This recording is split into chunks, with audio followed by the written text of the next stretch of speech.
বাংলাদেশ বরিশাল মহানগরের সম্মানিত উপদেষ্টা সৈয়দ নাসির আহমদ কাউসার।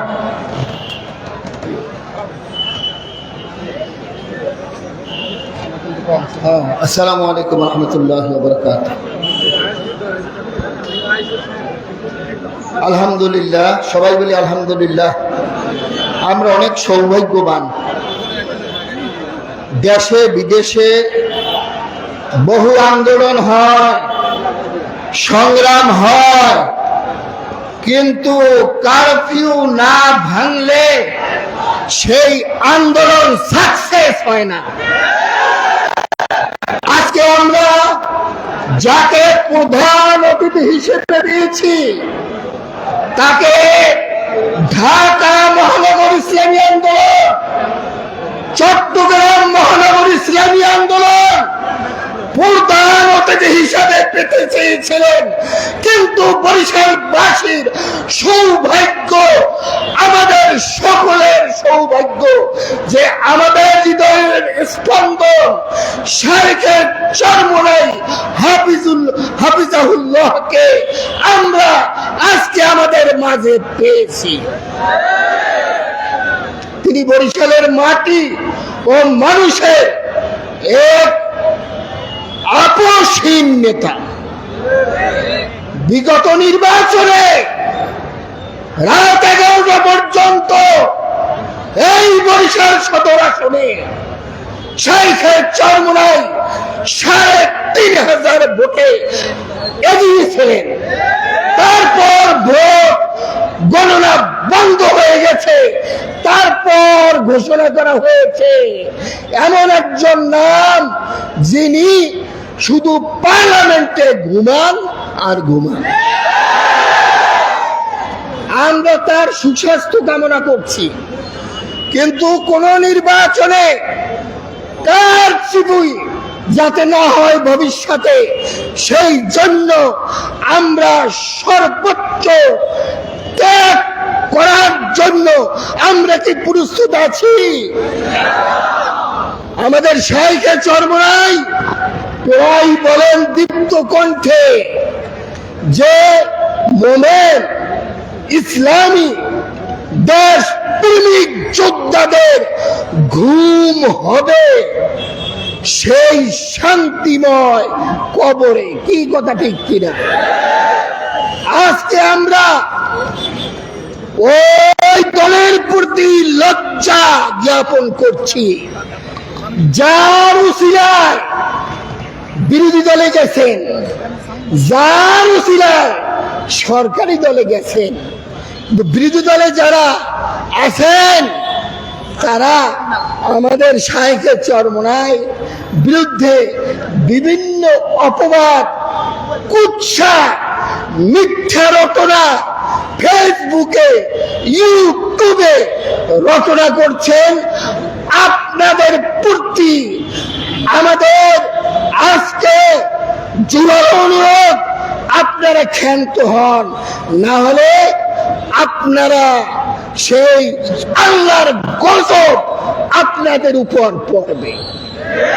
আজকে সারা বাংলাদেশের শিক্ষাঙ্গনগুলো বিরোধী দল এবং সরকারি দলের কেলেঙ্কারিকে আড়াল করার জন্য, তারা আজকে নারী কেলেঙ্কারিকে আড়াল করার জন্য, আজকে তারা অর্থ কেলেঙ্কারিকে আড়াল করার জন্য তারা সরকারি দলের ছাত্র সংগঠন, বিরোধী দলের ছাত্র সংগঠন সহিংসতা লিপ্ত রয়েছে। গোটা জাতির যে চিন্তা চেতনা, তাদের চিন্তা চেতনাকে ডাইভার্ট করা যাবে না, যাবে না, যাবে না। আসসালামু আলাইকুম ওয়া রাহমাতুল্লাহি ওয়া বারাকাতুহু। সংগ্রামী উপস্থিতি, এখন আপনাদের সামনে বক্তব্য রাখবেন আজকের এই সমাবেশের সংগ্রামী সভাপতি, ইসলামী আন্দোলন বাংলাদেশ বরিশাল মহানগরের সংগ্রামী সভাপতি প্রফেসর জননেতা লোকমান হাকিম। নাহমাদু ওয়া নুসাল্লি আলা রাসূলিল কারীম, আম্মা বাদ। ইসলামী আন্দোলন বাংলাদেশ বরিশাল মহানগর কর্তৃক আয়োজিত জুলাই গণ আন্দোলন দিবস উপলক্ষে উপস্থিত মিছিল পূর্ব সমাবেশে উপস্থিত প্রধান অতিথি, জুলাই আন্দোলনের অন্যতম সিপাহ সালার মুফতি সৈয়দ মোহাম্মদ ফাইজুল করিম, সিনিয়র নায়েবে আমির ইসলামিক আন্দোলন বাংলাদেশ, উপস্থিত আছেন মহানগর এবং অন্যান্য নেতৃবৃন্দ, সংগ্রামী ভাইয়েরা, আসসালামু আলাইকুম। আমরা 24-এ যে গণ অভ্যুত্থান কেন হয়েছিল, আমাদের ছেলেরা, আমাদের জনগণ কেন রক্ত দিয়েছিল, হাজার হাজার মায়ের কোল কেন খালি হয়েছিল, আমাদের সেই প্রত্যাশা কি পূরণ হয়েছে? আমার অনুরোধ থাকবে, যদি সরকারের কাছে, বিরোধী দলের কাছে, সবার প্রতি আমাদের অনুরোধ থাকবে, যদি এই জুলাইয়ের শহীদদের রক্তের সাথে বেঈমানি করা হয়, তাহলে এই দেশের জনগণ আপনাদেরকে কিছুই ক্ষমা করবে না। আমি এখানে শেষ করছি। আসসালামু আলাইকুম।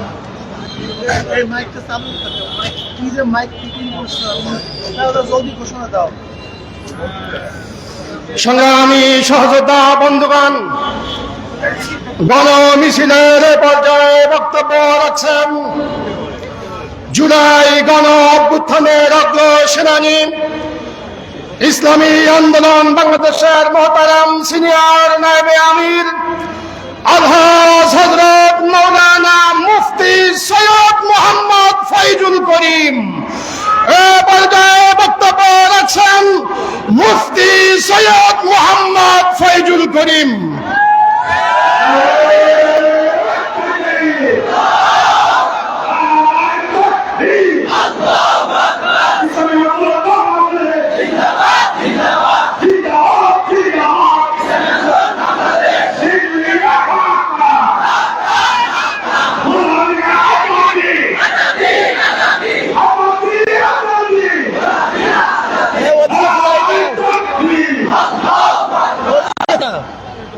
ওদিকে আর ওদিকে ফিরাও, আর সামনে নাও, ব্যাস ব্যাস, ওটা চালু দিতে পারো।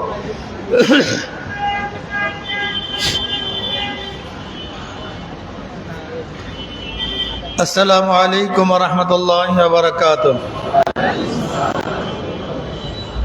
নাহমাদু ওয়া নুসাল্লি আলা রাসূলিহিল কারীম, আম্মা বাদ। আমরা এর পরের থেকে অনবরত এমন কোনো সমাবেশ নাই, এমন কোনো দিন নাই যেই দিনগুলিতে জুলাইয়ের পক্ষে, এই আন্দোলনের পক্ষে, বৈষম্য বিরোধী আন্দোলনের পক্ষে কথা বলি নাই। এরকম মনে হয় একটা জনসমাবেশ, একটা সেমিনার, একটা সিম্পোজিয়াম আমার সামনে থেকে অতিবাহিত হয়নি। আন্দোলন সংগ্রাম করেছি। সবচেয়ে মজার ব্যাপার হলো এই আন্দোলন সাকসেস হওয়ার পরে সব দলই দাবি করে অংশগ্রহণও ছিল না। যদি বলেন বিএনপি, তারেক সাহেব তো দেশেই ছিলেন না। ফখরুল সাহেব কি বলেছেন? এই আন্দোলন আমাদের না।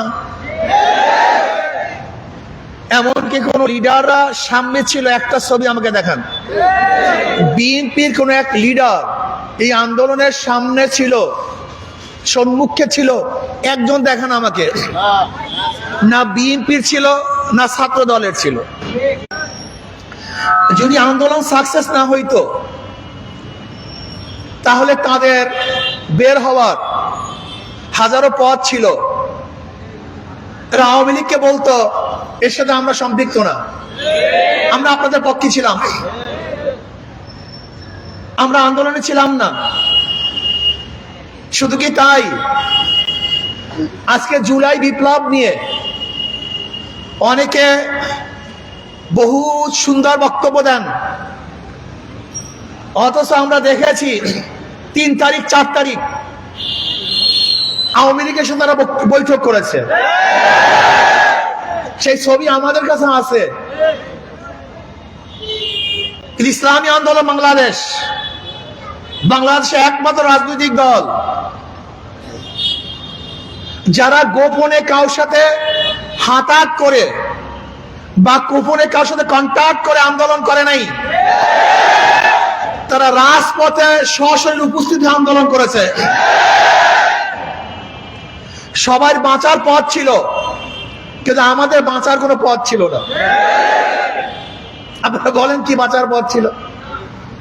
আপনি দেখুন, তখনকার জমানার আওয়ামী লীগের বিরুদ্ধে আমি যে বক্তৃতা করেছি, সেই ব্যক্তিদেরকে শুনেন।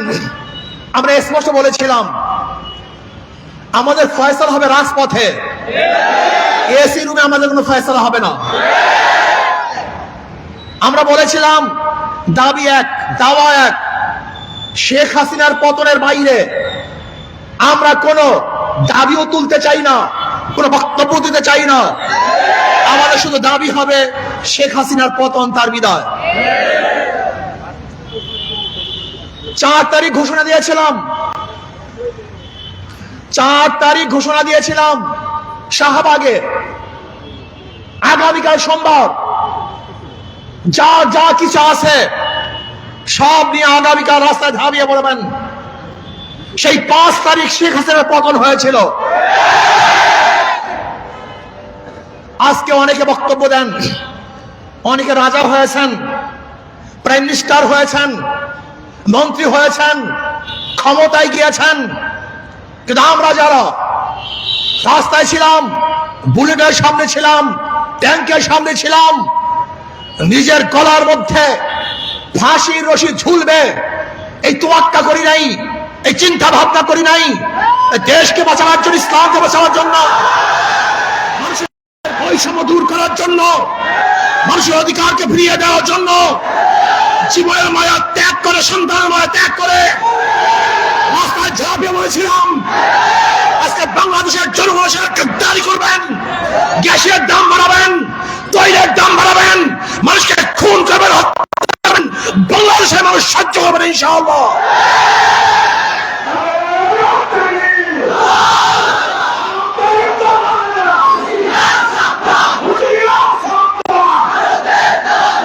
আমার বৈষম্য বিরোধী আন্দোলন, সে আন্দোলন কেন হয়েছিল? চাঁদার বিরুদ্ধে আন্দোলন হয়েছিল।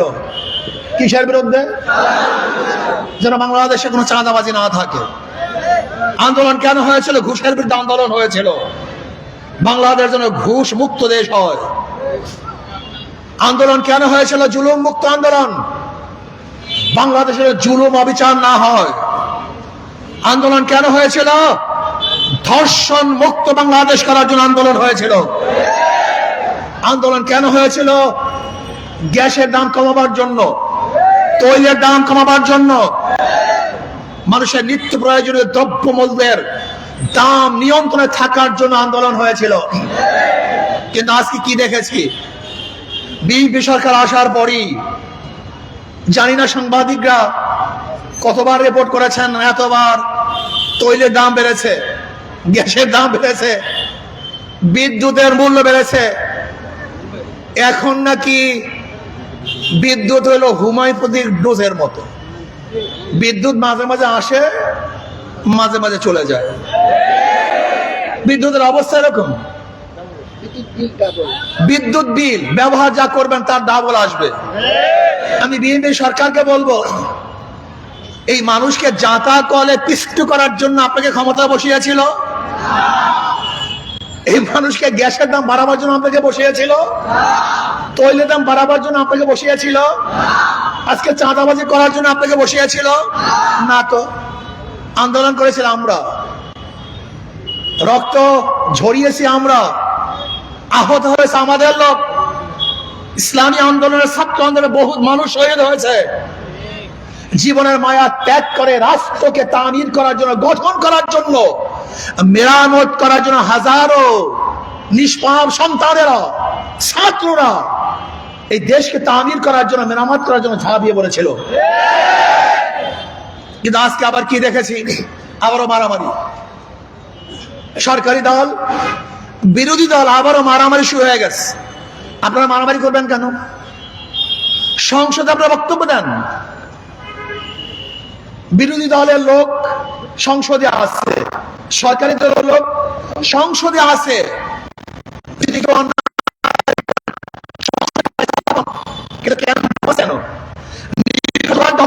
কেন তাদেরকে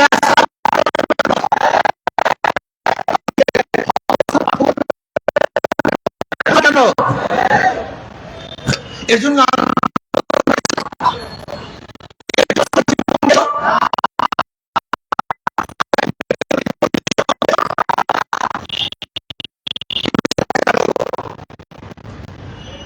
আসলে আপনার শিক্ষা হয় নাই, আপনার শিক্ষা হয় নাই। মাত্র কয়েকদিন আগে ঘটনা ঘটেছে। আজকেও যদি আপনার শিক্ষা না হয়, কবে শিক্ষা হবে আমি জানি না, কবে আপনি রাষ্ট্র চালাতে পারবেন আমি জানি না। শোনেন, মিঠা কথায় পেট ভরে না। ওই নরম নরম কথা বলবেন আর গ্যাসের দাম বাড়াবেন, নরম নরম কথা বলবেন, মধুর মধুর কথা বলবেন আর তৈলের দাম বাড়াবেন, বিদ্যুতের দাম। বাংলাদেশের জনগণ নীরব আছে, কিন্তু এই নীরবতা যখন ভাঙবে,